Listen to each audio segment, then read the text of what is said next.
आज हम ऐसे महान क्रांतिकारी के बारे में जानेंगे जो हमारे देश के लिए महज 19 वर्ष की उम्र में हंसते हंसते फांसी के फंदे पर झूल गए, लेकिन उन्हें बहुत कम लोग जानते हैं।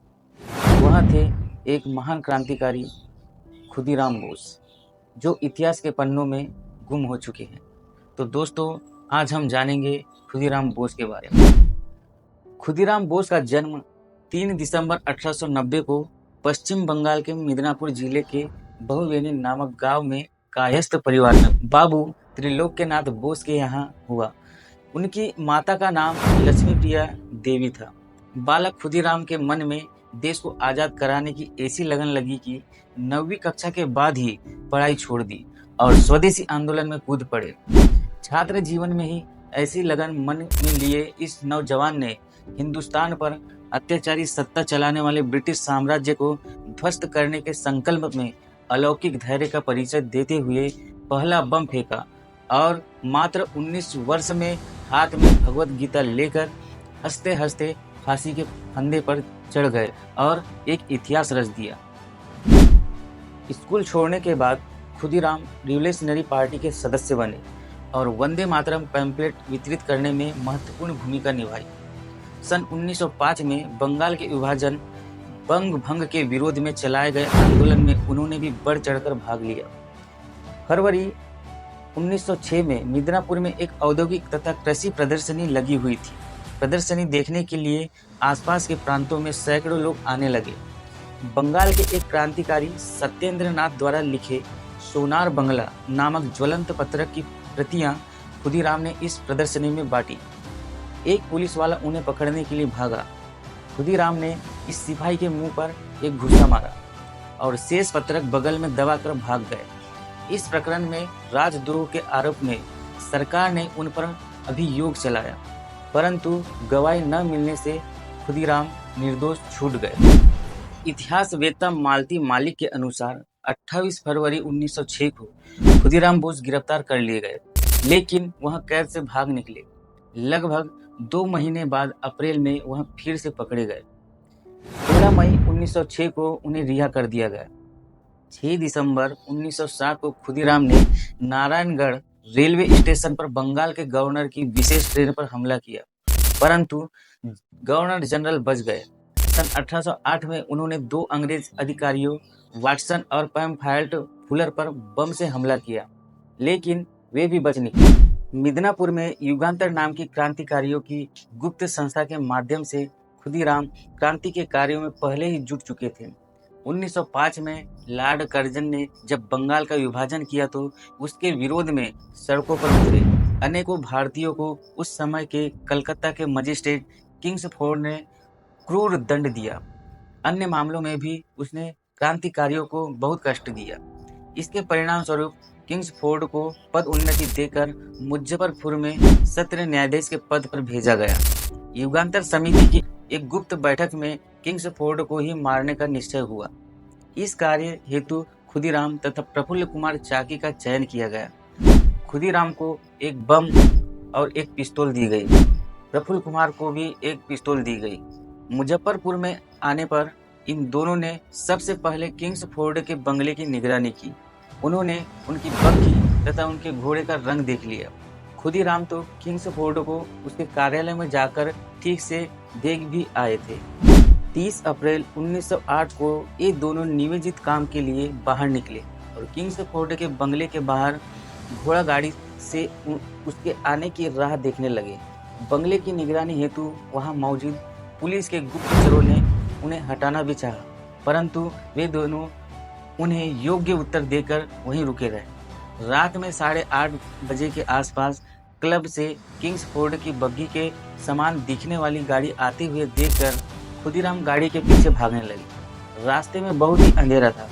गाड़ी किंग्सफोर्ड के बंगले के सामने आते ही खुदीराम ने अंधेरे में ही आने वाली बग्घी पर निशाना लगाकर जोर से बम फेंका। हिंदुस्तान में इस पहले बम विस्फोट की आवाज़ उस रात 3 मील दूर तक सुनाई दी और कुछ दिनों बाद तो उसकी आवाज़ इंग्लैंड तथा यूरोप में भी सुनी गई, जब वहां इस घटना की खबर ने तहलका मचा दिया। यूं तो खुदीराम ने किंग्सफोर्ड की गाड़ी समझकर बम फेंका था, परंतु उस दिन किंग्सफोर्ड थोड़ी देर से क्लब से बाहर आने के कारण बच गए। देवयोग और गाड़ियां एक जैसी होने के कारण 2 यूरोपीय स्त्रियों को अपने प्राण गंवाने पड़े। खुदीराम तथा प्रफुल्ल कुमार दोनों ही रातों रात नंगे पर भागते गए और 24 मील दूर स्थित वैनी रेलवे स्टेशन पर जाकर ही विश्राम किया। अंग्रेज पुलिस उनके पीछे लग गई। जैसे ही वैनी रेलवे स्टेशन पर खुदीराम पहुंचे, वहां मौजूद 2 सिपाही कर्मी, जिनके नाम फतेह सिंह और सेव पार्षद थे, उन्हें खुदीराम के चाल चलन पर तब शक हुआ जब वो किसी चाय की दुकान पर पानी मांग रहा था। साथ ही उसके मैले कपड़े और थकान की वजह से इतना कुछ देखने पर वे उनके नजदीक गए। उन्होंने खुदीराम से कुछ सवाल पूछे। कई जवाब ठीक से न मिलने से दोनों का शक गहराता गया। उन्होंने उसको पकड़ लिया। खुदीराम ने उनसे छुड़ाने का काफी प्रयास किया, लेकिन वे विफल रहे और आखिरकार पकड़े गए।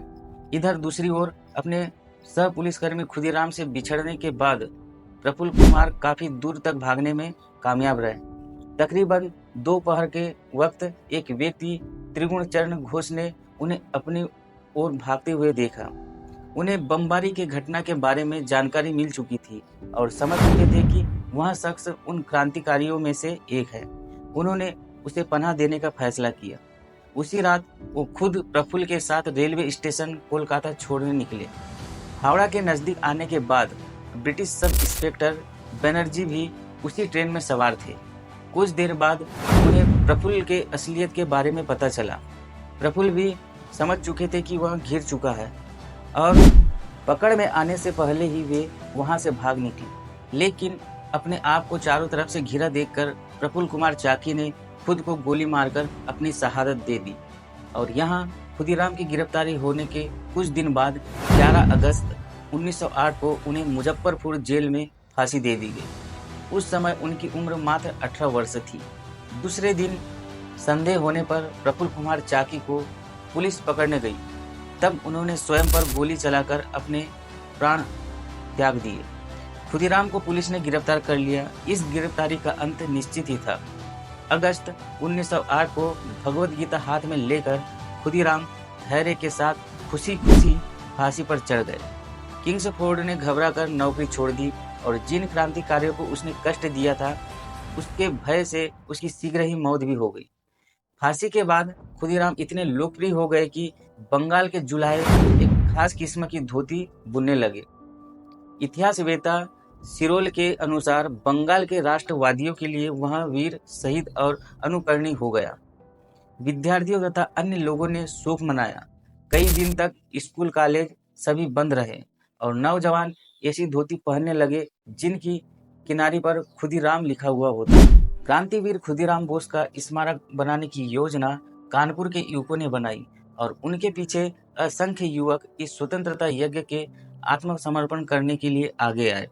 इस प्रकार के अनेक क्रांतिकारियों के त्याग की कोई सीमा नहीं थी। मुजफ्फरपुर जेल में जिस मजिस्ट्रेट ने उन्हें फांसी पर लटकाने का आदेश सुनाया था, उसने बाद में बताया कि खुदीराम बोस एक शेर के बच्चे की तरह निर्भीक होकर फांसी के तख्ते की ओर बढ़े थे। जब खुदीराम शहीद हुए थे तब उनकी आयु 18 वर्ष की थी।